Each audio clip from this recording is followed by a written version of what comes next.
Good morning, metalheads of the internet, and welcome to a new episode of the Metal Meltdown. Today, we are looking at a bunch of records that I missed in the month of October 2020. And it's a pretty big list with a lot of high-profile records, so let's not waste any fucking time. Let's just get right into it.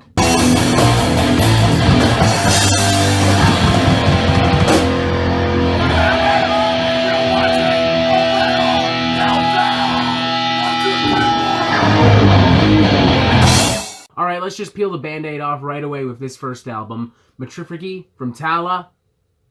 I don't like this album one bit. I find the music itself to be very derivative, very one-dimensional. I don't think there's anything sonically on this record that I haven't already heard done way better by the likes of Deftones and Korn and Slipknot. I think the vocals are really overblown and far too over the top for their own good. It's very clear to me that this guy is just trying to sound as damaged and as angsty and edgy as possible to force some kind of reaction and emotion out of you. It's by no means terribly or even incompetently produced or presented.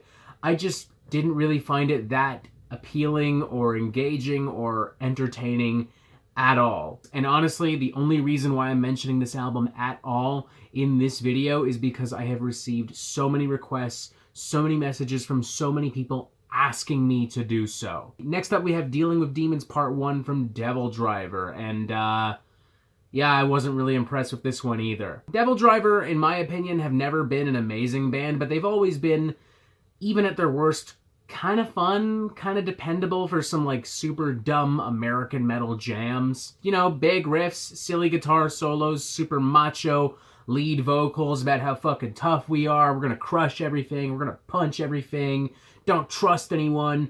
But I think I've reached the point now where I'm just kind of Devil Drivered out. I mean, this album is so repetitive, so predictable, so boring. Listening to this album feels like eating the same shitty leftovers for the fifth night in a fucking row. And I'm not much of a leftovers guy to begin with. If you look at my fridge, it's pretty fucking clean. So you know what? Fuck it. I'm throwing this out. I'm ordering some pizza. I'm moving the fuck on. Maybe part 2 will be better? Probably not, but let's attempt to be optimistic. Why the fuck not, you know? Next up, we have Wrong Generation, a new EP from rap metal supergroup The Fever 333, a band so obviously and blatantly and unapologetically obsessed with Rage Against the Machine that I can't help but get the feeling that their singer is actually trying to unironically imitate Zack de la Rocha. In theory, that should piss me off, but you know what? It's still better than that fucking crappy-ass diet Rage Against the Machine band, Prophets of Rage, from a few years back, so fuck it. I'll take it. It's fiery, it's got some hot bars, it does a really great job at infusing some more modern hip-hop influence here and there as well, particularly in the title track, Wrong Generation, which almost has the flow and vibe of Run the Jewels. It's not especially unique or intuitive lyrically or musically speaking, but it's performed with charisma, with passion, and with energy. And when it comes to this particular brand of spicy rap, rock, and modern hip-hop, that's really all that matters at the end of the day, so fuck it. I'd say give it a shot if you missed the glory days of Rage Against the Machine, or you're just looking for something a little different from your hip-hop and from your hard rock. Next up is Punching the Sky from Armored Saint. Truthfully, I had every intention of reviewing this album, but when I had heard that Bring Me the Horizon was going to release a new EP, I decided that, hey, one of these is going to get more views than the other. Let's review the album that's going to get more views. Nothing personal, Armored Saint. Strictly business, I promise you. Probably turned out for the best, though, because at the end of the day, I didn't even really have a lot to say about this album. It's just a really entertaining little piece of American heavy metal fury. A little bit of thrash, a little bit of power metal. There's some world music vibes that are pretty interesting. John Bush remains one of old school heavy metal's most underrated lead singers. Production's great, presentation's great, and I don't really see any reason why a classic heavy metal fan, why a longtime Armored Saint fan wouldn't enjoy the ever-living crap out of this thing. I think had I gone ahead and reviewed it, I would have given it maybe, let's say, a 3.5 out of 5. Next up, we have Benediction with their new album, Scriptures, an album that I probably should have reviewed, considering the band's impact on the UK and European death metal scene, and especially considering this is the band's first album in nearly 12 years. But when I sat down to record said review that I should have done, I realized I didn't really have much to say beyond those little factoids, because the record itself, while by no means terrible, just isn't especially interesting. It is, for lack of a better word, an extremely simple record. There's really nothing to dissect or analyze. There's nothing really all that fresh or spicy in terms of songwriting, in terms of musicianship, in terms of presentation and production. What you see is what you get with Scriptures, and as a result, I found it to be very predictable and ultimately uneventful. Maybe I'd appreciate it more if I was like a long-time die-hard Benediction fan, but I'm not, so fuck it.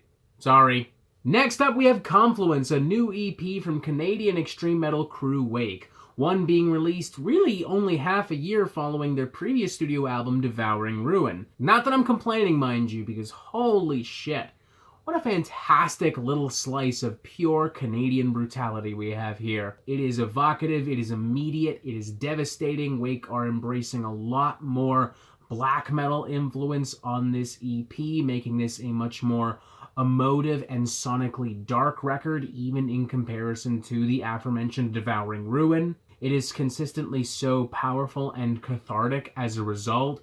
It's really hard not to find yourself lost within the waves of atmospheric blackened death metal. I'm particularly impressed by opening number Disparity and Chaos, an 11-minute monster that takes up nearly half of the EP's runtime. What more can I say, really? It's just a fantastic little EP, and yet another sign that every other extreme metal band is going to need to keep a very close eye on Wake going forward. Next up, we have Primeval from Venom Prison, an album that compiles previously released EPs and demos with a few unreleased original tracks into one confined and polished package. And while it may not be as immediate or poignant or as provocative as records like Samsara, it is nonetheless a thoroughly entertaining and super spicy little piece of modern death metal, chock full of nasty riffs, wild solos, and some utterly savage lead vocals from Larissa Stupar. It is just so insanely gruesome and punishing and downright fucking fun from start to goddamn finish. If we're being entirely honest, this is one of my favorite death metal albums of the year. And honestly, the only reason we did not give this a formal review is because October has been so cram-packed with amazing material, and I wanted to make sure that we talked about as much original material as possible. As far as I'm concerned, Venom Prison is one of the best bands in modern death and extreme metal, and if you disagree with that statement, then honestly, that just tells me you haven't heard any of their shit yet. Next up, we have In the Eye of Nothing from Gorophilia, a sinister piece of underground death metal borrowing influence from across the extreme metal spectrum. There's influence from tech death, old school American death metal, brutal death metal, a little bit of black metal as well. It is sinister, it is malicious, it is weird, it is gory. A lot of really great heavy guitar works on here. Loving the sound mix and the production as well. It's so raw, so dark, so earthy. I do wish the vocals were a little bit more unique. I mean, we're pretty much getting a very generic, cliche kind of Cookie Monster guttural here. But it's not exactly a deal breaker in my opinion, particularly not if you consider yourself a true death metal connoisseur and you are just in love with this super grimy, weird underground sound. Definitely check this out if you're looking for something a little bit more fucked up and unpredictable out of your underground death metal. Next up, we have Sour Grapes from Goratory, and I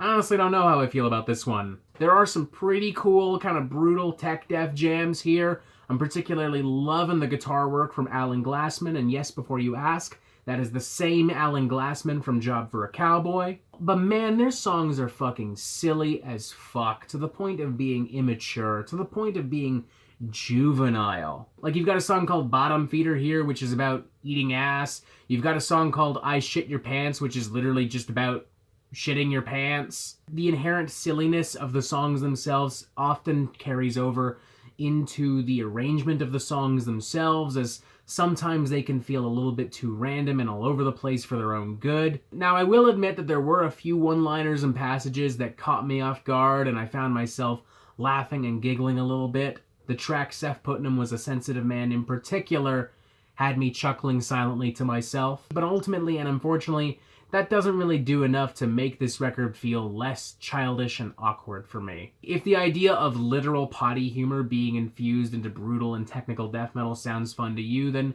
go ahead, check this out. But, yeah, not my cup of tea. Next up, we have Dawn of Reintoxication from Repuked, a nasty little extreme metal banger that is stupid as hell in all the right ways. It has attitude, it has moxie, it has a very unapologetic, almost punk rock kind of charm and charisma to it. The guitars and drums and bass are loud and noisy as holy fucking hell, and the whole thing is just a non-stop rampage. This is like if the death metal band you had in high school actually turned out to be a pretty fucking decent band. And I mean that literally. I mean, this feels like the kind of super dumb, stupid shit that I would have written in high school or even my first year of college, back when I was a super edgy little metal elitist who religiously listened to like only 80s thrash and death metal. It may not be particularly intelligent or pretty, and I would even concede that perhaps it is a little bit too loud and compressed for its own good, and as a result some things kind of bleed together, intentionally or not,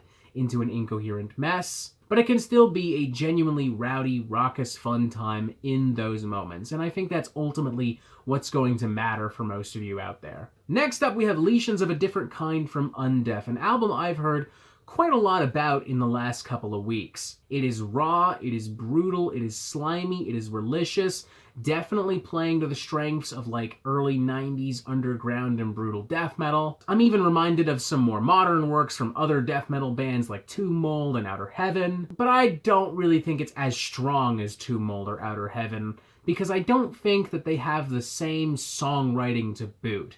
It's just not quite as addictive, not quite as satisfying consistently. Like, they got the sound down, don't get me wrong, but it's kind of all they have down in my opinion. I'd be curious to see where this band goes in the future, but only if they make some improvements to their songwriting very quickly. Next up, we have The Affair of the Poisons from Hellripper, another album I heard quite a lot about in the last couple of weeks. And this I've really thoroughly enjoyed. It is a super dark, super extreme, super heavy, and super fun collection of old school speed and thrash metal tunery. Lots of catchy, ripping, addictive guitar solos, lots of fun, old school thrash choruses and melodies, the kind of shit you pump your fist to, the kind of shit you throw your hands in the air to. The sound mix in particular does a really great job at recreating the aura and the intensity of very early Venom and Metallica and Megadeth. Just a really fucking fun record, plain and simple.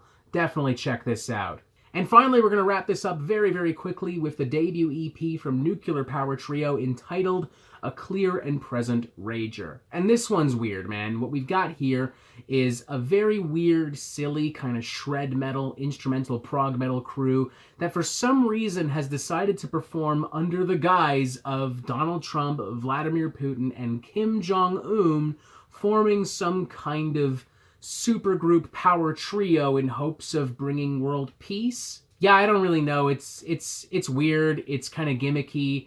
The costumes, the aliases don't really play into the music itself. I can't help but question the timing of this EP, considering we are literally in the middle of a federal election as well. That just seems kind of tasteless in and of itself. However, looking at the music objectively, there are some tasty shred metal jams. A lot of weird funk slap bass parts, a lot of weird guitar melodies, a lot of weird spacey sections that remind me of the more progressive and ambient material from bands like Fallujah and Animals as Leaders. There's a lot of influence from world music, namely Latin rock and flamenca and samba music. It is just a very, very, very weird and wild EP, and that in and of itself is pretty entertaining, but I can't help but be turned off by the concept itself just because it doesn't really seem to make a lot of sense at this point. Who knows, maybe a full-blown debut album will be a little bit better, and maybe a little bit spicier, seeing as how the results of today's election could literally impact the formation of this band. In fact, for that reason in and of itself, I'm very curious to see where Nuclear Power Trio goes.